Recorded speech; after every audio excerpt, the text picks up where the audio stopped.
Hello guys, আজকে আমরা চলে আসলাম আলামিনের দোকানে। আলামিনের দোকানে ভালো চা দেয়। এখানে আচার দিয়ে চা বানালে তার ঠান্ডা টুন্ডা সব ক্লিয়ার। তুমি ঠান্ডার সম্বন্ধে আচারের চা সে ভালো বানাতে পারে।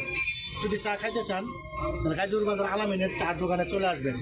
ধন্যবাদ।